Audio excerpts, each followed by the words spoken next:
Does God exist? ये एक ऐसा क्वेश्चन है जो हजारों सालों से साइंस, रिलीजन और फिलॉसफी ने आंसर करने की ट्राई किया है, पर इसका कोई डेफिनेट आंसर अभी तक हमें नहीं मिल पाया है। यही कारण है कि दुनिया में दो तरह के लोग आपको मिलेंगे, एक जो बिलीव करते हैं कि गॉड एग्जिस्ट करते हैं और दूसरा उसको क्वेश्चन करते हैं, जिनको हम एथीस्ट भी कह सकते हैं। अभी हाल ही के दिनों में दिल्ली के कॉन्स्टिट्यूशन क्लब में एक डिबेट हुई। इस डिबेट में जावेद अख्तर, जो कि इंडिया के वेल नोन पर्सनैलिटी हैं, उनके द्वारा एक क्वेश्चन किया गया कि क्या गॉड एग्जिस्ट करते हैं और अगर करते हैं तो उसका क्या प्रूफ है। और इसी डिबेट के दौरान एक थियरी जो कि फिलॉसफी से संबंधित है, उसका यहाँ पे हमें उस थियरी का हमें यहाँ पे डिस्कशन देखने को मिलता है। उस थियरी को हम थियरी ऑफ कंटिंजेंसी कहते हैं। सो क्या है ये थियरी ऑफ कंटिंजेंसी और कैसे ये गॉड के एग्जिस्टेंस से लिंक्ड है, आइए इस पूरे कॉन्सेप्ट को समझते हैं डिटेल से इस पर्टिकुलर वीडियो में।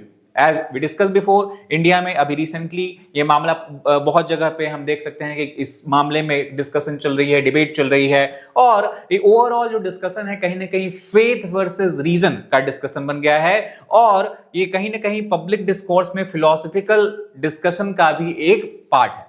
अगर हम जावेद अख्तर के बारे में बात करें तो पोएट, लिरिसिस्ट और पब्लिक इंटेलेक्चुअल हैं। इस डिबेट में उन्होंने क्लियरली एक सेक्युलर और एथीस्ट पोजीशन रखा था। उनका मानना यह था कि अगर गॉड का एग्जिस्टेंस है तो उसको फेथ और फिलॉसफी के बजाय रेशनल तरीके से प्रूव करना चाहिए, और बर्डन ऑफ प्रूफ जो है उनके ऊपर होना चाहिए जो ये मानते हैं कि गॉड है। अगर वो मानते हैं, कोई मानता है कि गॉड एग्जिस्ट करते हैं, तो उसका मतलब कि उनको इसका प्रूफ भी देना होगा, ऐसा जावेद अख्तर का कहना था। इस पूरे डिबेट में जो कोर क्वेश्चन उठा है वह यह है कि does God exist? Obviously it is very age old question. क्या जो एग्जिस्टेंस है, रियलिटी की अगर हम बात करते हैं, ह्यूमन एग्जिस्टेंस की बात करते हैं, और not only human, entire universe की अगर हम एग्जिस्टेंस की बात करें, तो पूरा जो एग्जिस्टेंस है वो अपने आप को कैसे एक्सप्लेन कर सकता है? कोई चीज जो है यूनिवर्स में वो क्यों एग्जिस्ट करती है? और इस पूरे एक्सप्लेनेशन के लिए क्या साइंस सफिशिएंट है या हमें साइंस के बियॉन्ड भी इसका आंसर ढूंढना होगा? और इस सब में दर्शन शास्त्र या फिलॉसफी क्या रोल प्ले करती है, किस तरह क्वेश्चंस और किस तरह का आंसर ये प्रोड्यूस करती है, इसको भी हम समझेंगे इस वीडियो में। अब हम बात करें थ्योरी ऑफ कंटिंजेंसी, जो कि हमारा मेन टॉपिक होने वाला है। तो थ्योरी ऑफ कंटिंजेंसी को समझने पहले हमें एक वर्ड यहां समझना होगा जिसको हम कंटिंजेंट बोल सकते हैं। कंटिंजेंट अगर सिंपल शब्दों में समझें तो इसका मतलब होता है डिपेंडेंट।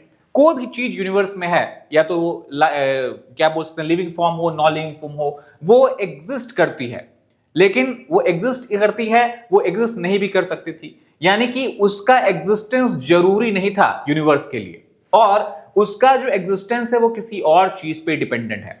अगर इसको हम एनालॉजी से समझें तो आप एग्जिस्ट करते हैं क्योंकि आपके पेरेंट्स एग्जिस्ट करते हैं, आपके पेरेंट्स एग्जिस्ट करते हैं क्योंकि आपके ग्रैंड पेरेंट्स एग्जिस्ट करते थे। सिमिलरली अगर हम अर्थ की बात करें, अर्थ एग्जिस्ट करता है क्योंकि एनर्जी और मैटर एग्जिस्ट करता था, यूनिवर्स एग्जिस्ट करता था, उसमें से जो है डिफरेंट डिफरेंट मटेरियल्स आए और अर्थ का फॉर्मेशन किया। स्टार्स इसलिए एग्जिस्ट करते हैं क्योंकि यूनिवर्स में हाइड्रोजन और हीलियम एग्जिस्ट करता है, और यूनिवर्स खुद इसलिए एग्जिस्ट करता है क्योंकि कहीं ना कहीं वो मैटर और एनर्जी से बना हुआ है। यानी अगर हम सारी चीजों को समझें तो सिर्फ इसका मतलब ये होता है कि ये सारी चीजें जो एग्जिस्ट करती हैं उनका एग्जिस्टेंस किसी न चीज या कंडीशन पे डिपेंड करता है, किसी न किसी कंडीशन पे निर्भर करता है। उस कंडीशन के विदाउट और बगैर ये चीजें एग्जिस्ट नहीं कर सकती थी। तो इसको हम बोलते हैं कंटिंजेंसी या डिपेंडेंसी। अगर हम रियलिटी की बात करें तो जावेद अख्तर ने बताया कि everything depends, basic theory of contingency का जिन्होंने ये डिस्कशन किया था, उन्होंने बताया कि एवरीथिंग डिपेंड्स ऑन समथिंग, और कहीं ना कहीं पूरे वर्ल्ड में हमें कॉज और इफेक्ट का चेन देखने को मिलता है। कोई चीज होती है क्योंकि उसका कोई कॉज है। फॉर एग्जाम्पल हम देख सकते हैं डोमिनोज इफेक्ट। इन डोमिनोज इफेक्ट हमें देखने को मिलता है बहुत सारे डोमिनोज जो गिर रहे हैं, वो डोमिनोज इसलिए गिर रहे हैं क्योंकि कहीं ना कहीं किसी डोमिनो को किसी ने पुश किया है। तो पुश जो हो गया वो कॉज हो गया, और डोमिनो का गिरना वो इफेक्ट हो गया। तो एक कॉज इफेक्ट चेन हमें पूरे यूनिवर्स में देखने को मिलती है।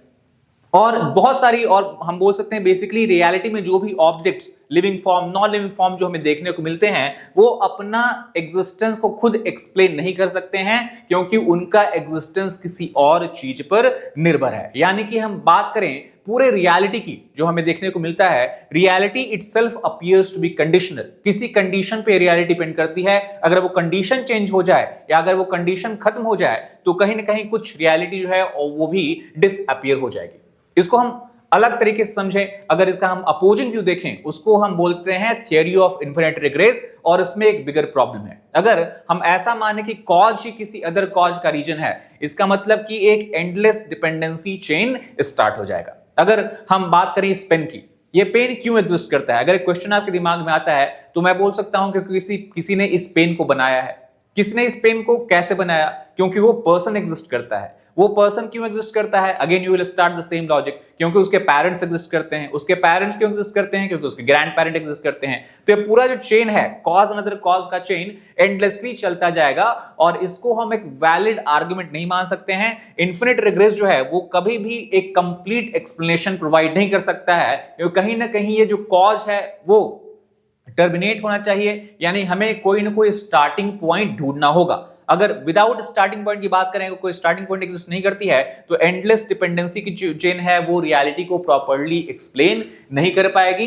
तो इसको हम इन्फिनिट रिग्रेस बोलते हैं। अगर हम कोर आइडिया की बात करें कंटिंजेंसी थ्योरी की, तो ऐसा हम जानते हैं कंटिंजेंट बीइंग एग्जिस्ट। हम खुद एक कंटिंजेंट बीइंग है। ह्यूमन, ऑल ह्यूमंस और animals, they are the contingent being, और contingent can not explain contingent, यानी कि चैन कहीं ना कहीं मस्ट टर्मिनेट, कहीं ना कहीं इसका अंत होना चाहिए, और जहां पर उसका अंत होगा वो बिगिनिंग जो है उसको हम इंडिपेंडेंट फाउंडेशन की तरह देख सकते हैं। अगर इसको हम और सिंपल तरीके से समझें तो जो नेसेसरी बीइंग है उनको हम इंडिपेंडेंट बीइंग भी मान सकते हैं, जहां से सारे घटनाक्रम, जहां से सारे कॉज का बिगिनिंग स्टार्ट होता है। तो जो नेसेसरी बीइंग है, जो कि इंडिपेंडेंट है, उनका ऐसा एट्रीब्यूट और कैरेक्टरिस्टिक माना जाता है कि वो जो है it exist bye its own nature. उनके एग्जिस्टेंस के लिए किसी और चीज पे निर्भरता नहीं होनी चाहिए, और किसी और चीज पे उनका एग्जिस्टेंस डिपेंड नहीं करता है। They depends on nothing else as such. और ऑल्सो अबाउट नेसेसरी बीइंग में फिलॉसफी में एक आर्गुमेंट है कि वो कैन नॉट एग्जिस्ट, उनका एग्जिस्टेंस जरूरी है। अगर हमें पूरे रियलिटी को अच्छी तरह समझना है और पूरे रियलिटी के एग्जिस्टेंस को भी समझना है। इट एक्सप्लेन्स कंटिंजेंट रियलिटी, यानी contingent can not explain contingent, but contingent can be explained by the necessary being which is an independent being as such. अगर हम इसको और सिंपल एनालॉजी में समझें तो मान लेते हैं कि मुझे कुछ पैसे बोरो करने हैं। मैं अपने एक फ्रेंड से पैसे बोरो करता हूं। वो फ्रेंड कहता है कि मेरे पास पैसा नहीं है, मैं किसी रमेश से बोरो करूंगा। रमेश कहता है कि मैं ठीक है, मेरे पास पैसा नहीं, मैं सुरेश से बोरो करूंगा। Suresh will go and find some X person to borrow money from him. तो कहीं ना कहीं जब सब लोग पैसे बोरो कर रहे हैं तो कोई ना कोई ऐसा एक इंडिविजुअल होना चाहिए जो कि एक्चुअल ऑनर ऑफ मनी है। वो जो एक्चुअल ऑनर ऑफ मनी है, जहां से मनी का जनरेशन स्टार्ट होता है, जहां से हम बोल सकते हैं कि मनी डिस्ट्रीब्यूट होना स्टार्ट होता है, उसको हम नेसेसरी बीइंग बोल सकते हैं। सारे लोग जो मनी बोरो कर रहे हैं उनको हम कंडीशनल बीइंग बोल सकते हैं, क्योंकि अगर ध्यान से देखें तो बिना मनी के ऑनर के बोरोइंग पॉसिबल ही नहीं है। Lending is impossible. That is why if borrowing is taking place, an independent being, or we can say here that person with money who is the real owner of money should exist.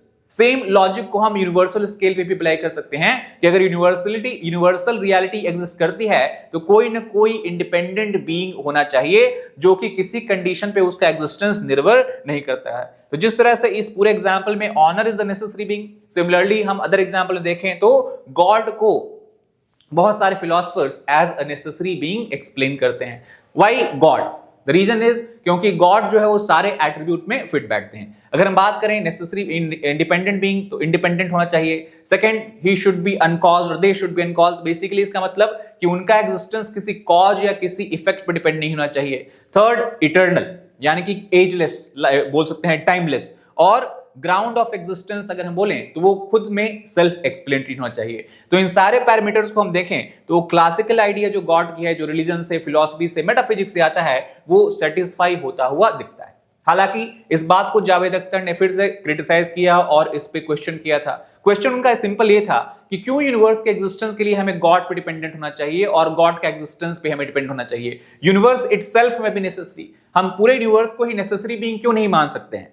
Universe अगर necessary being होता है तो फिर इसके अंदर जो भी चीजें हो रही है, जो भी पर्संस लाइफ एग्जिस्ट करते हैं, वो कंडीशनल बीइंग हो जाएंगे। दूसरा, जावेद अख्तर ने यह भी कहा कि इन्फिनिट रिग्रेस को हम क्यों इग्नोर कर रहे हैं, क्यों ये जो एंडलेस चेन हम बोल रहे हैं कि वो नहीं हो सकती है, ऐसा कैसे हम प्रूव कर सकते हैं कि इनफिनिट रिग्रेस जो है वो बेसिकली एग्जिस्ट नहीं करती। हो सकता है कि पूरा जो हम रियलिटी एक्सपीरियंस करते हैं वो that is nothing but infinite regress itself, यानी कि कोई नेसेसरी बीइंग नहीं है, पूरा जो है वो कहीं ना कहीं एक सर्कुलर पैटर्न रिपीट होता हुआ दिख रहा है। और उनका यह भी कहना था कि जो थ्योरी है दे रहे हैं, इनफिनिट रिग्रेस को डिस्प्रूव कर रहे हैं, कंटिन्यूअस थ्योरी को हम प्रूव कर रहे हैं, ये बस फिलोसॉफिकल थिंकिंग है, डिस्कशन है, ये कोई वैलिड साइंटिफिक और रेशनल प्रूफ नहीं है। और उनका सिंपल क्वेश्चन लास्ट में ही था कि अगर आप बोलते हैं कि गॉड एग्जिस्ट करता है तो you will have to prove, जो बर्डन ऑफ प्रूफ है वो आप पे यानी कि बिलीवर पे डिपेंड करता है, किसी और दूसरे व्यक्ति पे नहीं कि वो डिसअप्रूव करे। इसका अगर हम काउंटर आर्गुमेंट देखें तो सपोर्टर्स ने इसको काउंटर किया। जावेद अख्तर ने जब ये बताया कि यूनिवर्स शुड इटसेल्फ और can itself be considered as necessary being, तो फॉलोअर्स का ये कहना था, बेसिकली क्रिटिक्स का ये कहना था कि यूनिवर्स जो है वो चेंज होता रहता है, और ये हम प्रूफ कर चुके हैं। So universe changes. Universe is made up of multiple parts, planets, asteroids, solar systems, stars and all that. Plus universe जो है टाइम बाउंड है। यूनिवर्स का जो एग्जिस्टेंस है वो कहीं ना कहीं 13.8 बिलियन ईयर्स अगो हमें देखने को मिलता है, universe came into existence and such. और इन सारे अगर हम कैरेक्टरिस्टिक की बात करें तो वो डिपेंडेंट कैरेक्टरिस्टिक को प्रूव करता है, यानी universe can not be necessary being, it can only be a contingent this object as such, a contingent entity as such.